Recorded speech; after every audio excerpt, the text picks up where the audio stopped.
Pozdrav dragi moji. Evo, već nekoliko dana planiram snimiti video, ali sam zbog kojekakvih obaveza stalno to odgađala, a u prošlom tjednu se iz dana u dan stalno nešto događalo novo i tako se nakupilo onak hrpica tema koje bi malo prokomentirala s vama. Jer baš nam se svašta izdešavalo prošli tjedan, prošlih 10 dana točnije. Inače, ljeto bude nekakva onak sezona kiselih krastavaca, kad nema baš nekih vijesti, pa onda vijesti budu da je vani 35 stupnjeva usred ljeta, jel? Kao nekakve neviđene vrućine, pa gužve na autocestama, to koliko nam je pristiglo i turista i tak. To nam obično budu vijesti tokom ljeta. Međutim, sad imamo koječega. Baš onak koječega. I tak bi ja sad za početak prokomentirala nešto što mislim da je ostalo ovak dosta nezapaženo, što u medijima, što ne znam, po društvenim mrežama i općenito u nekakvim razgovorima i to. A to je onaj prošli vikend, prethodni, tamo početkom 7. mjeseca, ne znam koji je to bio, 2.7. ili tako nešto, čula se detonacija u Zagrebu, jel? I izvijestili su nas da je došlo do probijanja zvučnog zida, vjerojatno. Ali izvješteni smo naknadno, jer iz vojske su rekli da bile su nekakve vježbe, preleti i to, ali nisu na vrijeme obavijestili javnost, jer kao znate velike su vrućine, pa eto, promaklo im je.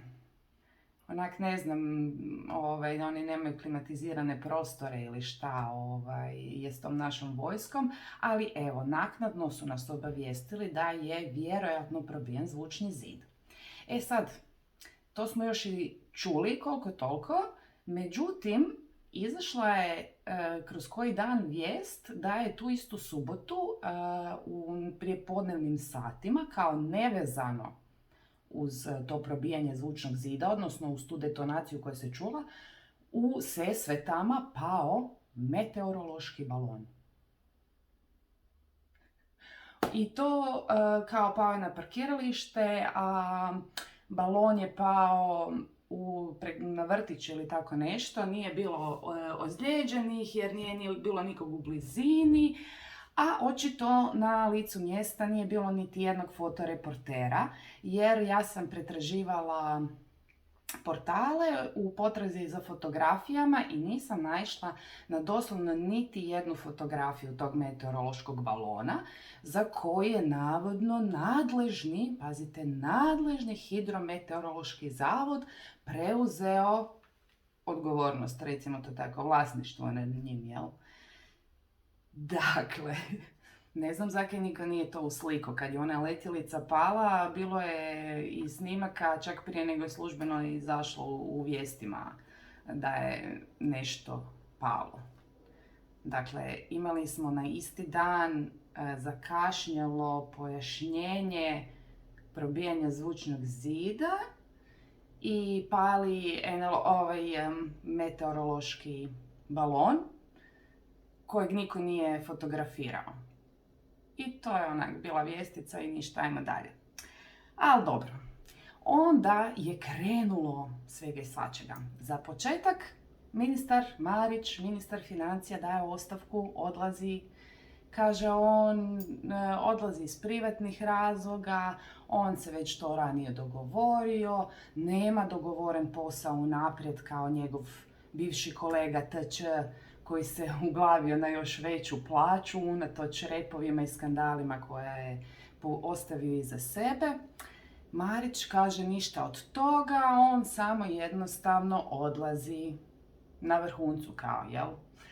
A s obzirom da znamo da kradezevci su prilično neskloni napuštanju svojih foteljica i javnih pozicija, postavlja se pitanje šta se zapravo krije iza toga i kakvi su to privatni razlozi našeg ministra Marića, ex-ministra, pardon.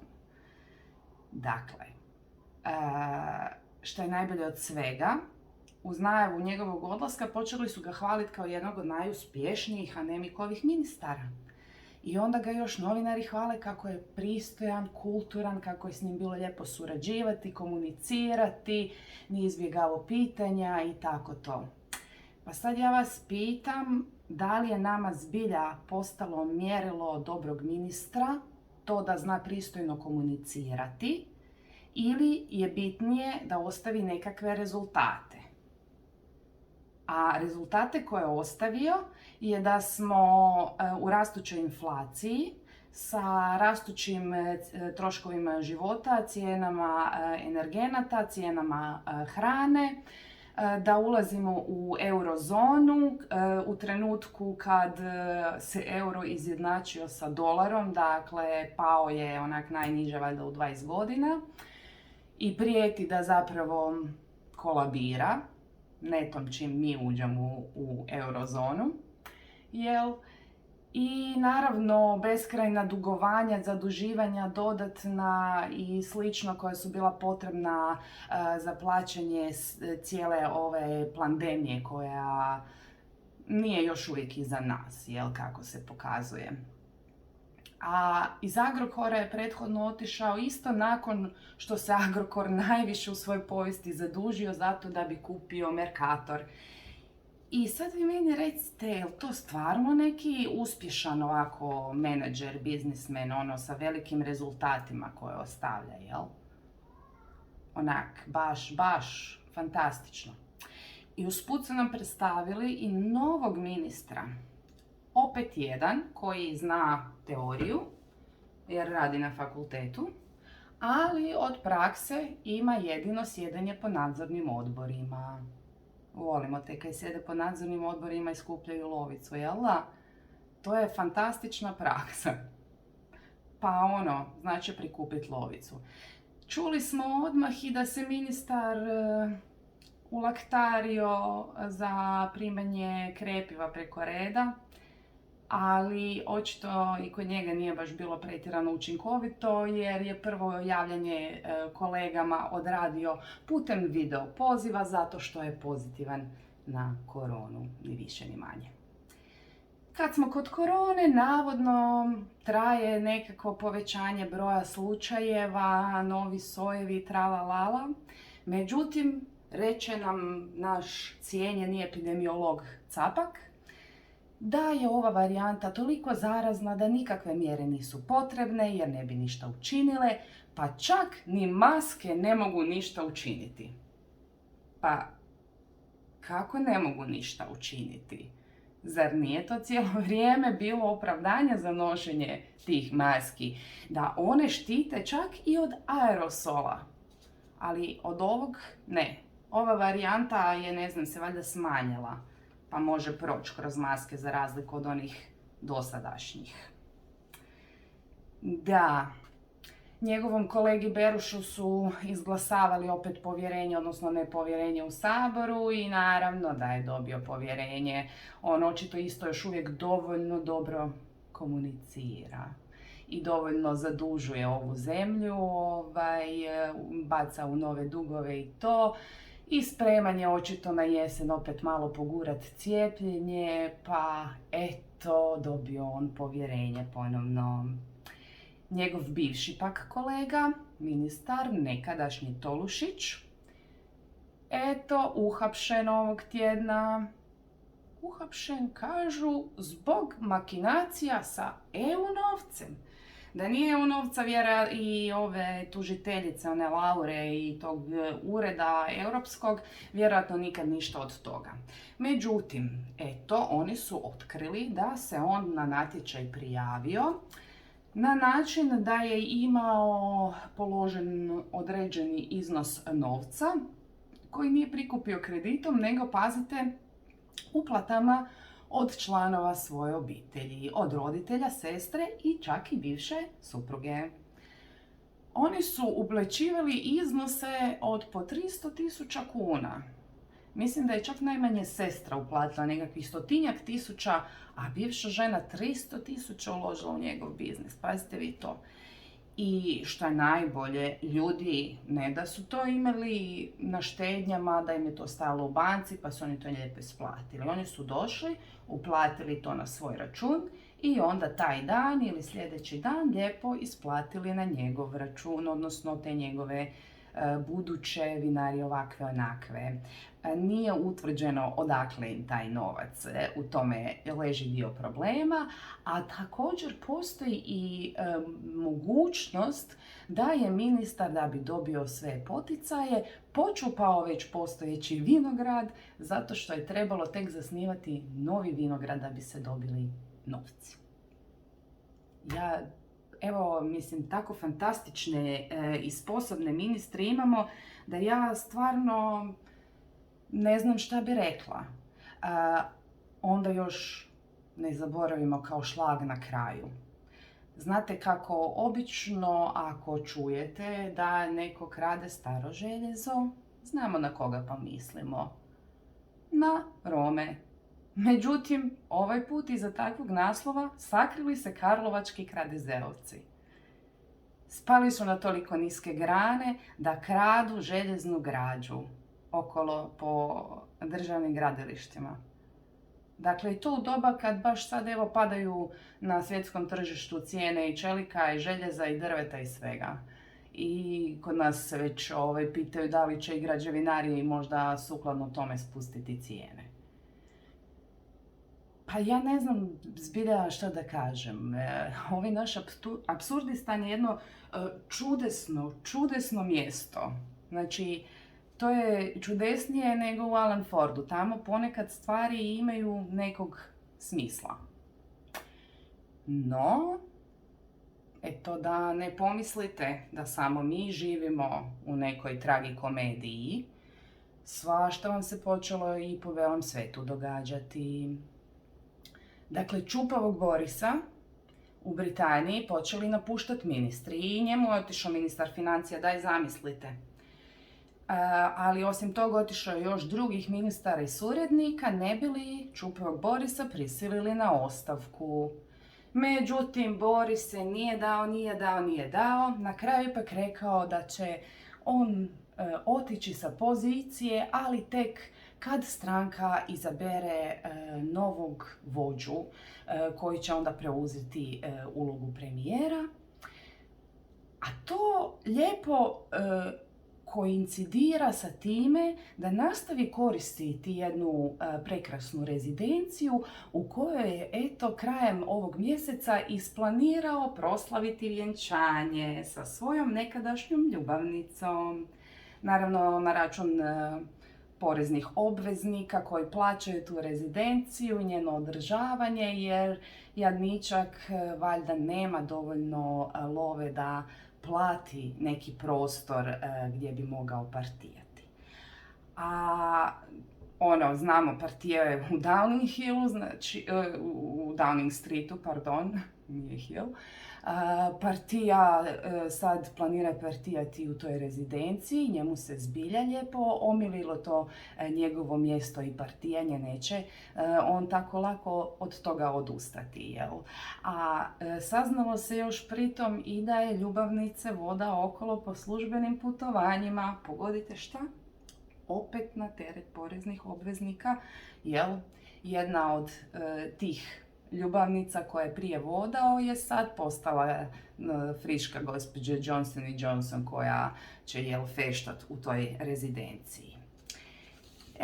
Ali nije jedino Boris nahrdao. Njegov francuski kolega, onaj mali makarončić, dakle i njega sad pritišću.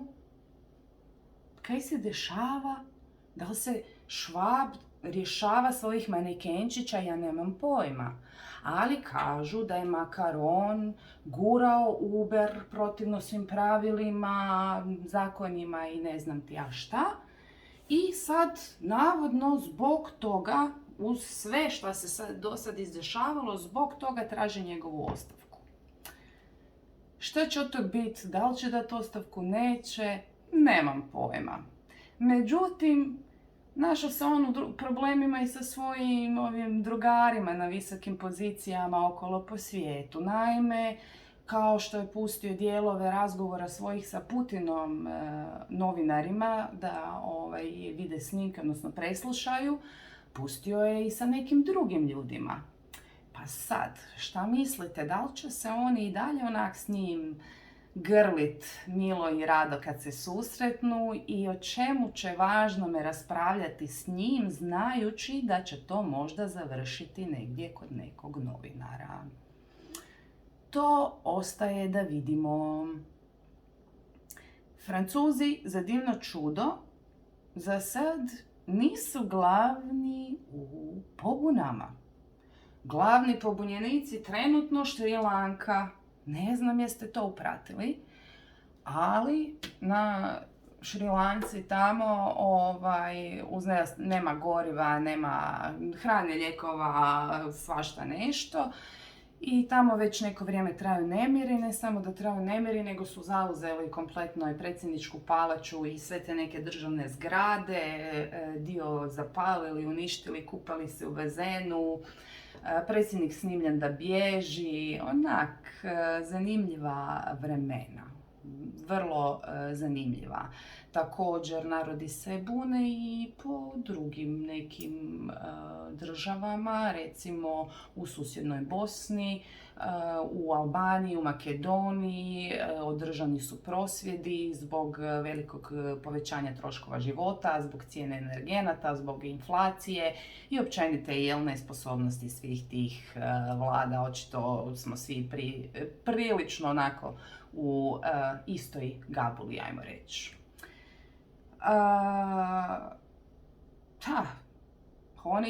Dok oni tako prosvjeduju protiv inflacije i to sve skupa, u Nizozemskoj, to ste vjerojatno vidjeli i to mi je recimo fantastično, znači tako dobro prolazi zelena agenda, ova agenda 2030. Da su nizozemski farmeri u velikom broju izašli na ulice i počeli slaviti. Slave što im žele oduzimati zemlju, što im žele zatvarati farme, smanjiti proizvodnju. Njima je to fantastično. Tako slave da je policija morala doći obuzdavati slavlje i pucat na njih. Pucali su na 16-godišnjaka i zadržali ga u zatvoru nakon toga. Dakle, evo toliko se čovjek oduševio tom zelenom agendom i tim njihovim planovima da je to sve u 16. Sad, kad su jedni vidjeli da to tak ide, tak su se počeli pridruživati, to je postajalo sve veće. Ekipica dođe s traktorima, pa malo zaspe govnima zgrade, pa malo policajce, pa malo im odguraju vozila, pa malo otjeraju lažne antife, zapravo prikrivene one agente provokatore policijske u policijske kombije u bijeg. I tako malo pomalo, kako policija i vojska gledaju bi li se pridružili ili bi im rekli ili bi ih potjerali nek idu kući, nek idu zatvarati te farme. Vidjeli to u drugim zemljama, pa i oni lijepo izašli s traktorima na ulice i to vam je sad super, cijeli pokret po Europi, Njemci se pridružuju, Italijani, Poljaci. Evo, farmeri očito vide nešto što mi svi ostali ne vidimo. Ja moram priznati da sam sretna što je zelena agenda tako dobro prihvaćena u europskim razmjerima i što smo ludi za time da se proizvodi manje hrane, da se zemlja oduzima zemljoposjednicima samo tako, znači više ni privatno vlasništvo nema nekog stvarnog uporišta za koje se možemo držati ako ga nismo spremni braniti. A da li su Hrvati spremni braniti? Pa, ne znam. Vidjet ćemo, ljudi moji, vidjet ćemo, jer igre gladi nam najavljuju, a naši se ne pripremaju ništa. Švicarska, by the way, Švicarci isto prosvjeduju, A zamislite, jedna Švicarska podebljava svoje rezerve hrane i potrepština, i oni koji su do sad kao bili opremljeni da 6 mjeseci budu samodostatni, teže tome da budu samodostatni godinu dana. Eto, a mi smo robne rezerve napunili sigurno. 100%, evo. To je 100% tak dobro napunjeno da naši to drže u tajnosti, da ne bi slučajno ljudi ih pohvalili zato što nešto rade. I isto krećemo u ofenzivu, držimo konci čvrsto u rukama, Nemiko sve u 16 priprema, hranu, strategiju za grijanje, za energente i to se vidi, jel? To je ovako preočito. Ne daj Bože da su slučajno donijeli nekakvu odluku da se hrvatsko žito otkupljuje, recimo sada povećano, ali da se zabrani izvoz tih nekih prehrambenih artikala i tako to. Da. Zanimljiva su vremena, ljudi moji, zanimljiva. Svašta se u svijetu dešava. U onoj Americi isto, tamo je pitanje šta će tek biti, tamo slijede uskoro sada izbori, ko će se na njima proslaviti. Biden vrlo sigurno neće, skupa sa svojom demokratskom strankom. A Biden, znate koliko trkelja, priča, pada sa bicikla, mislim nema već šta nije izveo, stari čudak. Stvarno ne znam kako ga drže. Ona, njegova zamjenica Kamala, njeno pak govorenje u javnosti i ponavljanje stalno istih fraza je nešto što morate vidjeti za sebe, pa proguglajte koji videić, onak pogledajte kad se ulovi nekog izraza koliko ga je puta spremno ponoviti u 3-4 rečenice. Bidenov sin Hunter pak ne prestaje iznenađivati i možda se nađe i pred sudom, i to zbog sex trafficking, zato što je otkriveno da je prevozio prostitutke preko granice da bi se s njima zabavljao. Dofurao ih iz Bostona u New York. U New Yorku valjda nema dobrih kazna. Nemam pojma. Mislim, čovjek se tak volio snimat, tako da puno dokaza ima. I dalje izlaze Pfizerovi dokumenti. Znate da postoji odredba ona suda da svaki mjesec moraju izbaciti određeni broj stranica. Sad to mi je malo preopširno za pričat sve odjednom. Pa ako vas zanima, ako ćete pogledati da, ako bi htjeli da napravim neki video specifično na tu temu, napišite mi u komentarima da znam da li da snimam ili ne. Svašta je izašlo u tome, izašle su i neka nova istraživanja, studije koje govore o nuspojavama kojekakvima. Također izlaze po svijetu sada razne statistike smrtnosti i pada natalitet svuda. Znači, svuda je u porastu smrtnost kao od svih uzroka, a i svuda je u padu natalitet. Čak i u Hrvatskoj vidljiv pad nataliteta, a to možda ima veze sa reproduktivnim organima, s tim da znamo da se onaj spike protein voli nakupljati u jajnicima, a Izraelci su pronašli da u naredna 3 mjeseca minimalno smanjuje broj spermija kod cijepljenih. Tako da, evo, svašta nešto ima. Ako vas zanima više o tome, napišite mi pa ću složiti neki video posebno o tome. I bit će zanimljivo pratiti još u Urugvaju gdje je jedan sudac dosudio da država i Pfizer moraju pokazati dokumente, moraju pokazati ugovore i cjelokupan sastav cjepiva, osvrćući se posebno na ove kontroverzne sastojke poput grafena, za početak. Tako da vidjet ćemo što će tu biti. Mislim da im je već rok istekao i trebali bi dostaviti ugovore jer sudac želi između ostalog provjeriti da li doista postoje klauzule o tome da ne postoji odgovornost proizvođača za nuspojave cjepiva. Eto, zanimljiv tjedan, jel da? Svašta se zanimljivog izdešavalo. Morala sam malo ovako iskomentirati tak neke stvari. Nemam s kim. Mislim, imam. Iskomentiram ja to ovako malo i s kolegama i sa mužem i to.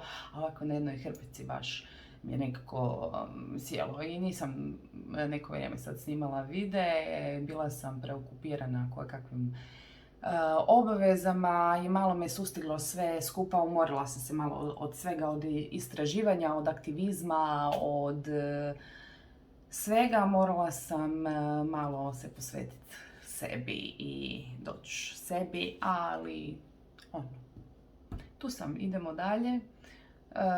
Čujemo se sa daljnjim vijestima, vijesti iz svijesti. Nadamo se skoro iz neke više svijesti.